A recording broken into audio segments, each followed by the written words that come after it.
Hello दोस्तों, कैसे हैं आप सब। उम्मीद करता हूँ भाई आप सब बढ़िया होंगे, अच्छे होंगे। दोस्तों, आज जिन दो देशों के बीच हम कंपैरिजन करने वाले हैं, उन दो देशों की दुश्मनी सालों पुरानी है। हालांकि इस दुश्मनी का कारण एक तरफा ही रहा है। शायद इसी वजह से आज तक एक देश G20 की अध्यक्षता करने जा रहा है, तो वहीं दूसरे देश के पास अपने लोगों को खिलाने के लिए 2 वक्त का खाना भी नहीं है। एक देश है दोस्तों भारत, तो दूसरा देश है पाकिस्तान। आज हम आपको इस वीडियो में इन दोनों देशों के बारे में बताएंगे कि एक ही दिन के अंतराल में आजाद होने के बाद भी दोनों देश कहां कहां खड़े हैं। दोस्तों, आज के वीडियो काफी इंटरेस्टिंग होने वाली है, इसलिए वीडियो को एंड तक जरूर देखें। भारत और पाकिस्तान दोस्तों एक ही धरती पर जन्मे दो देश हैं। एक जैसी जमीन, एक जैसा ही संविधान, एक ही तरह के लोग और एक ही जैसा बात करने का लहजा। लेकिन बावजूद इसके एक देश ने 75 साल के बाद छू लिया आसमान, तो एक देश को देखने पड़ रहे हैं भुखमरी जैसे दिन। दोस्तों, जब कभी बात भारत और पाकिस्तान के बीच अंतर करने की होती है, तो इस बारे में ज्यादा डिस्कशन नहीं होता कि कौन सा देश किससे ज्यादा बेहतर है, क्योंकि दोनों देश आजादी के बाद से किस मुकाम पर आकर खड़े हैं, ये आज बच्चा बच्चा जानता है। 2022 में भारत ने आजादी का अमृत महोत्सव मनाया था और 2023 में भारत आजादी के दिन एक और नई कहानी लिखेगा। 75 सालों के इतिहास में भारत ने कृषि से लेकर खेल, अर्थव्यवस्था,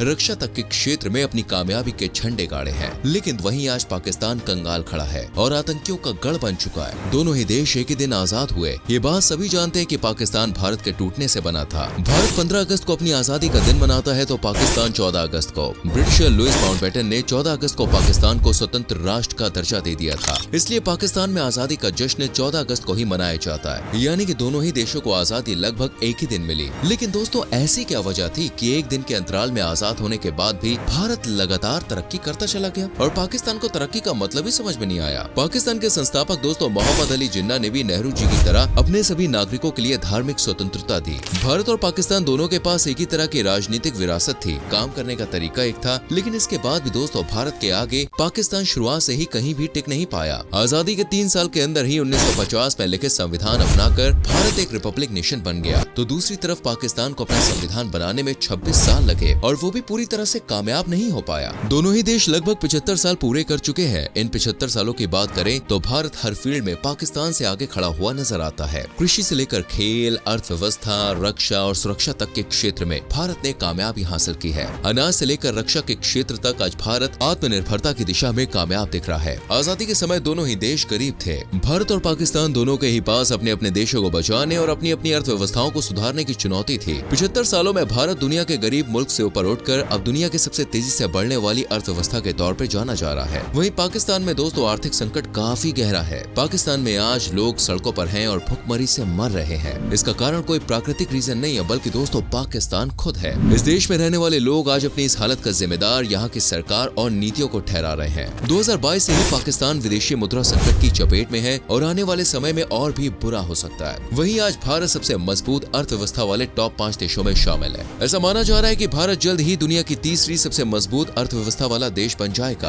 आजादी के दौरान 1947 में भारत की जीडीपी सिर्फ 2.7 लाख करोड़ रुपए की थी और 75 सालों के दौरान आज देश की जीडीपी में करीब 55 गुना बढ़ोतरी हुई है। मतलब ये बढ़ के करीब 150 लाख करोड़ रुपए हो गई है। वहीं पाकिस्तान इस मामले में दोस्तों 42वें स्थान पे है। पाकिस्तान की जीडीपी इस समय 35 लाख करोड़ के आसपास ही है। सिर्फ जीडीपी के मामले में नहीं, बल्कि दोस्तों प्रति व्यक्ति आय के मामले में भी पाकिस्तान आज भारत के सामने कहीं भी नजर नहीं आता है। 1950 में भारत की प्रति व्यक्ति आय 274 रुपए थी, जो आज बढ़कर करीब 1.5 लाख रुपए सालाना तक पहुंच गई है। वहीं साल 2020 में एक आंकड़े के मुताबिक पाकिस्तान में प्रति व्यक्ति आय करीब 95,000 रुपए सालाना है। एक साल के अंदर ही भारत अपना रक्षा बजट 10% बढ़ाने में कामयाब रहा, तो वहीं पाकिस्तान इस मामले में भी भारत के आगे दूर दूर तक कहीं भी दिखाई नहीं देता है। हाल ही में 2022 से 2023 तक के पेश हुए बजट में फाइनेंस मिनिस्टर ने रक्षा क्षेत्र को कुल 5.25 लाख करोड़ रुपए दिए, जो पिछले साल के मुकाबले करीब 10% ज्यादा है। साल 2020 के बाद से ही भारत ने अपने डिफेंस को मजबूत करने के लिए लगातार अपने बजट को बढ़ाया है। लेकिन पाकिस्तान का ध्यान अपने देश की रक्षा करने से आतंकियों का साथ देने में ज्यादा है। कई रिसर्च इंस्टीट्यूट इस बात का दावा कर चुके हैं कि पाकिस्तान आने वाले कितने भी साल ले ले, तब भी डिफेंस बजट में भारत से आगे नहीं निकल सकता है। पाकिस्तान की बात करें तो इस देश का 2022-23 के लिए रक्षा बजट 1,52,000 करोड़ पाकिस्तानी रुपए अलॉट किया गया था। भारत की मुद्रा के हिसाब से देखें तो ये 46,689 करोड़ रुपए के बराबर है। इसकी अगर भारत के रक्षा बजट से तुलना करें तो ये पाकिस्तान का करीब 13 गुना तक ज्यादा है। डिफेंस बजट के अलावा अगर दोनों ही देशों की सैन्य ताकतों की बात करें तो परमाणु हथियार के अलावा पाकिस्तान के पास भारत के किसी हथियार का जवाब नहीं है। पाकिस्तान के पास 140 से 150 परमाणु बम है, जबकि भारत के पास 130 से 140 परमाणु बम है।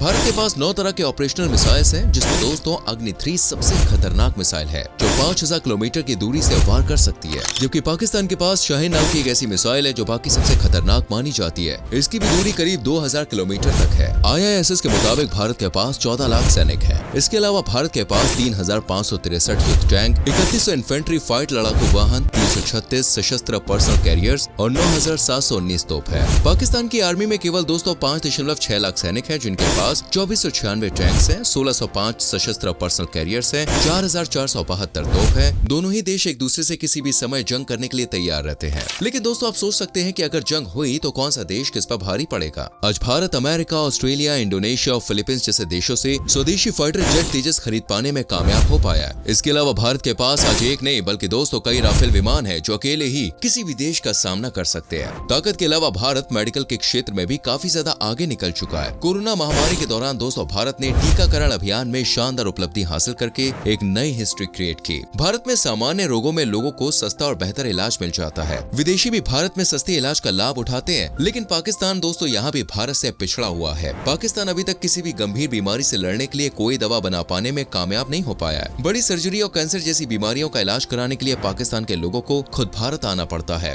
भारत में कुल 43,486 निजी अस्पताल है और 25,778 सार्वजनिक अस्पताल हैं। वहीं पाकिस्तान में कुल 8,953 अस्पताल हैं, जिनमें 1282 सरकारी अस्पताल हैं। अगर बात फार्मा कंपनियों की करें तो 2021-22 में भारत का फार्मा निर्यात 24.47 अरब डॉलर था। वहीं साल 2030 तक इसके 70 अरब डॉलर पर पहुंचने का अनुमान है। भारत लगातार कोरोना वैक्सीन सप्लाई कर रहा है और लोग भारी मात्रा में कोरोना वैक्सीन भारत से ले रहे हैं। अंतरिक्ष के क्षेत्र में एक समय पाकिस्तान का नाम भारत से काफी आगे था, लेकिन समय के साथ भारत ने इस फील्ड में भी खुद को आगे कर लिया और आज अंतरिक्ष की फील्ड में भारत एशिया का नंबर 1 कंट्री माना जाता है। पाकिस्तान ने भारत से पहले अपनी स्पेस एजेंसी बनाई थी, लेकिन आज उसका कोई नाम तक नहीं जानता। वहीं भारत की स्पेस एजेंसी इसरो दुनिया को अपना कमाल दिखा चुकी है। इसरो के गठन से करीब 8 साल पहले पाकिस्तान ने 16 सितंबर 1961 में space and upper atmosphere research organisation बना ली थी। पाकिस्तान ने कोशिश तो काफी की, लेकिन दोस्तों भारत ने अंतरिक्ष में भी चंद्रयान 2 जैसे मिशन को चुनौती देकर अपनी धाक जमा ली और पाकिस्तान आज भी इस बारे में बस सोच रहा है। पाकिस्तान ने दोस्तों अब तक सिर्फ 5 सैटेलाइट्स ही छोड़े हैं, तो वहीं 1975 से लेकर अभी तक भारत ने कुल 116 उपग्रह लॉन्च किए हैं। फरवरी 2017 में इसरो ने एक ही बार में 104 सैटेलाइट्स लॉन्च करके एक नया रिकॉर्ड बनाया था। इंटरनेशनल लेवल पर दोनों देशों की क्या स्थिति है, ये भी दोस्तों किसी से छुपी हुई नहीं है। भारत सरकार की बदली हुई तस्वीर को देखते हुए चीन जैसे देश भी भारत को आंख दिखाने के बारे में सोचते हैं। यूक्रेन के मामले में भी भारत अमेरिकी दबाव के आगे नहीं झुका और रूस से व्यापार का रास्ता बरकरार रखा। कश्मीर मुद्दे पर दोस्तों आज अमेरिका, रूस और कई बड़े देश भारत के साथ खड़े हुए नजर आते हैं। वैश्विक मंच पर पाकिस्तान की कहीं कोई वैल्यू नहीं है। पाकिस्तान आज भी आतंकियों का ठिकाना बना हुआ है और भारत को परेशान करने की कोशिश में रहता है। इसे लेकर दूसरे देश भी पाकिस्तान को चेता चुके हैं। भारत जहां ओलंपिक खेलों की मेजबानी करने के लिए खुद को तैयार कर रहा है, वहीं दूसरी तरफ पाकिस्तान अभी तक अपनी सिविल वॉर में ही उलझा हुआ नजर आ रहा है। पाकिस्तान में आज आतंकी संगठन दोस्तों इतने एक्टिव हो चुके हैं कि कोई भी कंट्री यहाँ पर इन्वेस्ट करने के लिए 10 बार सोचती है। भारत की तरह ही पाकिस्तान में क्रिकेट का काफी क्रेज है, लेकिन दोस्तों पिछले दशक को छोड़ दें तो कोई भी टीम यहाँ आने के लिए तैयार ही नहीं है। वहीं अगर भारत की बात करें तो इस देश का दोस्तों हर राज्य मैन्युफैक्चरिंग हब बन चुका है। बड़ी बड़ी कंपनियां यहाँ पे इन्वेस्ट कर रही हैं, तो कई बड़े विदेशी खिलाड़ियों का यहाँ पर घर भी है और सभी भारत में रहने की इच्छा भी जता चुके हैं। भारत 1 दिसंबर से शक्तिशाली समूह G20 की अध्यक्षता करने जा रहा है, जो इस बात को दर्शाता है कि भारत वैश्विक ताकतों के बीच विश्व नेता बनकर उभरा है। G20 ग्रुप में जितने भी देश हैं दोस्तों, ये सभी देश एक साथ भारत आकर अपनी अपनी बात रखेंगे और पूरी दुनिया की नजर भारत पर होगी। ऐसा माना जा रहा है कि सम्मेलन के बाद भारत को आर्थिक रूप से काफी फायदा होगा। वहीं पाकिस्तान अभी ये सोचने से भी काफी दूर है कि उसे आने वाले समय में ये अवसर मिलेगा भी या नहीं।